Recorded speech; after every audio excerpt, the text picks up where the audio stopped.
if you want your daily commute to be all electric, but you also want the range and convenience of gas, you should definitely know about the Prius Prime. It's a great example of a plug-in hybrid, although there are a few other PHEVs out there you should also know about too. Hi, I'm Allison from Edmunds, where we've driven and tested nearly every single plug-in hybrid on the market. And today we've teamed up with CarMax to help you find the right used models for you. So let's get started, shall we? So you might be thinking, we've had regular hybrids for years. What's so special about a plug-in? PHEVs are just like regular hybrids in that they combine a regular gas engine with an electric motor and battery to improve efficiency and save a little cash at the pump. In a plug-in though, the motor is strong enough and the battery big enough that you can actually drive on just electric power. Once you run out of charge, the car operates like a typical hybrid. Now, it's worth noting that these only really make sense for buyers that have access to charging at home or at the office. Since these hybrids usually can't charge as fast as electric vehicles, public charging just doesn't make much sense. If you have charging access, though, a PHEV can be the perfect combination of a short-distance electric car with a big gas-powered road trip range and quick refueling of a gas car. It's the perfect bridge between gas and EV ownership. When you think hybrid, the Prius is probably the first car that comes to mind.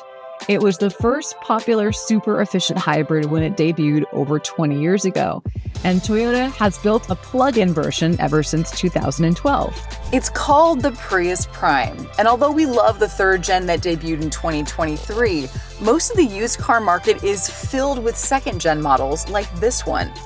And in case you're wondering, the first gen, that's models made before 2017, just has such low electric range that in our opinion, it's just not worth buying. Those who go with the Prius Prime will appreciate its really decent electric range. And what's even more impressive, perhaps, that after that battery runs dry, you still get 54 miles per gallon, which is pretty darn impressive. And I have to say, we really do love the comfy front seats. They're pretty great. If you like the Prius Prime, but rather have it in an SUV, you can also check out the RAV4 Prime. But those can be really pricey and kind of tough to find on the used market. Even if you love the Prius Prime, there's a few reasons you might want to look elsewhere. For starters, cargo space. As opposed to the regular Prius, this plug-in has a lot less of it because of this big old battery. And also, the Toyota just feels slow, and even the touchscreen just feels a bit dated. If you like the Prius Prime but want to save a little cash on average, get a bit more cargo space, have similar mileage and range, we say check out the Hyundai Ioniq. But let's say range is important to you.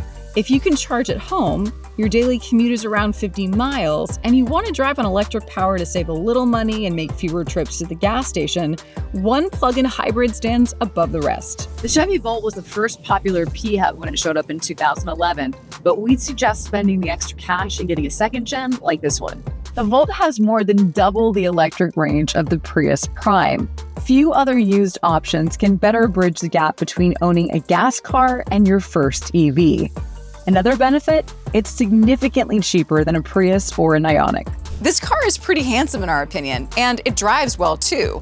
However, in the back of the car, you'll notice the trunk is much smaller than what you'd find in a Toyota or a Hyundai. And once the battery runs out, your fuel economy is way worse than in the other two cars. And if it's in your budget, try to get a 2019 model. It has an updated touchscreen, available faster charging, and also updated driver assists. What we've seen so far are likable cars, but they're not exactly luxurious. And that's where BMW comes in. The German automaker has been making a hybrid version of the 5 Series for over a decade now. So if you want a subtle plug-in hybrid with more power, more options, and a more comfortable cabin, the BMW is a solid pick. The 530e doesn't have great range or fuel economy compared to the rest of the cars here, but none of those options offer luxury features like massaging front seats, tons of rear legroom, and advanced tech. And it's way quieter and so much more comfortable than those other cars too. And if you're seeking something similarly feature-rich but better suited to family life, This might surprise you, but the Chrysler Pacifica hybrid can be nearly as nice as the BMW in some trims. Plus, there's even room for 7. So what do you think? We know the Prius Prime is the default choice for a lot of buyers, but one of its alternatives could be the smarter choice for you. And if you want to learn more about the Prius Prime, check out our research page at the link in the description. And as always, let us know what plug-in hybrid you want to learn more about in the comments below.